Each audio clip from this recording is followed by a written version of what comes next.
so many books. Hello everyone, Stephanie here, and today's video is going to be the Meh book tag. I do not know who the creator is. If I remember and stuff, I'll link it down below, but I saw Hardback Hoarder. I think that's her name. I love her. She's amazing. She did this, and I was like, duh. So just like, I always add all her tags most of the time to just like film later list. But yeah, there's not much else to say, but I'm going to be filming it. So question number 1 is, what is your Meh book rating? For me, that is 2.5, 3, and 3.5 stars. And Meh doesn't necessarily mean that I hated it. I obviously didn't love it. It's just like decent. Would I reread it? Maybe. Sometimes Meh is not bad. Sometimes you need a little bit of Meh in your life. Meh. Number 2 is a book series that started Meh but ended up being really good. For me, I could pick honestly a few of those. I'm going to go ahead and pick Red Queen because I think the first book is basic. It's your typical YA book, and I just feel that every book that has come out is better and better. It sets itself aside.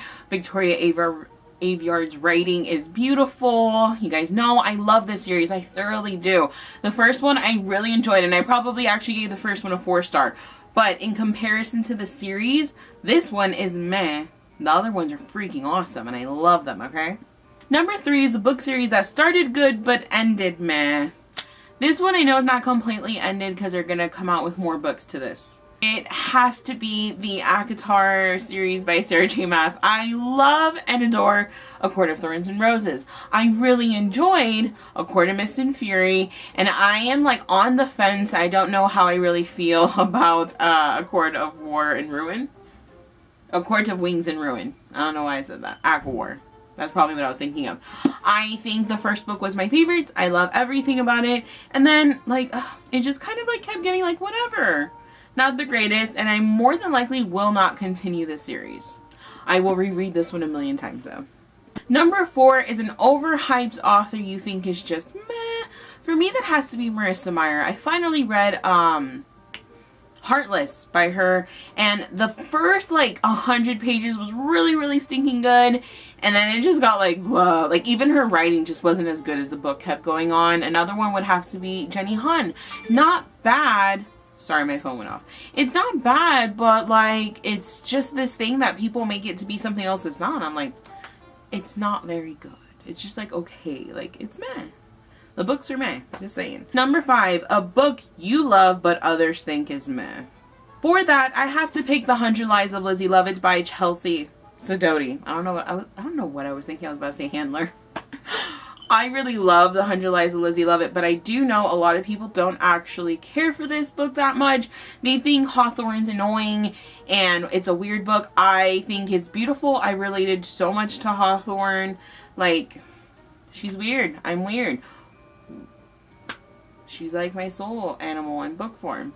But I love it, and a lot of people are just like, it's not horrible, but like they're just like, it's like whatever, I didn't really care. And I'm like, it's so amazing. It really is. I love this so much.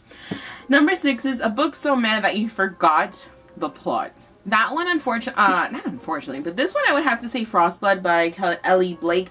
I got this last year as like a random buy. All I remember about this, if I'm not reading anything about it, is it has something to do with people who like can do stuff with ice and people who can do stuff with fire.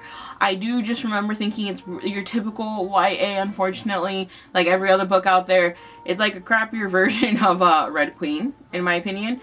Red Queen is already tropey, so imagine someone basing it off of that, then it's even tropier, predictable. I do remember that, but I can't actually remember like the things that happen, what the purpose of the book is, what's happening. I just remember like snippets. Would I reread it? Maybe, because I do remember this being a fast read, and I actually was interested enough to be like, oh, I think I might pick up the next book. I think I gave this a 2.5 or 3 stars, and it wasn't horrible. I was just like, I don't remember nothing, except for what I told you. Number 7 is a meh character that you could do without. And for me, that would have to be Alex from The Labyrinth Lost, right? By Zoraida Cordova. Zoraida Cordova? Yeah, I think that's her name. Alex was really annoying, really whiny, and she just got on my nerves. Horribly. I didn't care for her. Like, no. I didn't even care for that book. I think I gave the book less than a meh rating. But her, she was definitely just a meh character. They could have done so much better on Alex. And the last one is an amazing book with a meh cover. For my amazing book with meh cover, I would have to give that to the Glenfall series by Melinda Schlegel. This is a new adult series, and I really, really love it. I love the characters. I love how real it is. I think the covers could use a lot of help, though. I don't see people gravitating towards this, and I don't feel like it, I don't even know what I would put the cover as, but it's definitely about a huge group of people, and it talks about them all, and I adore it. It's so good, and you guys know me, I do not like new adult all that much. But this is amazing. I thoroughly love it. Just, I think the covers need a little bit of more revamping. And that is the meh book tag. I hope you guys enjoyed this. Comment down below, question number 5, your answer for question number 5. A book that you love but others think is meh. I'm curious. You guys know for me, that is The 100 Lies of Lizzie. Love it. So I want to know your answer. Give this a thumbs up if you enjoyed it, and I'll see you in my next video. Bye.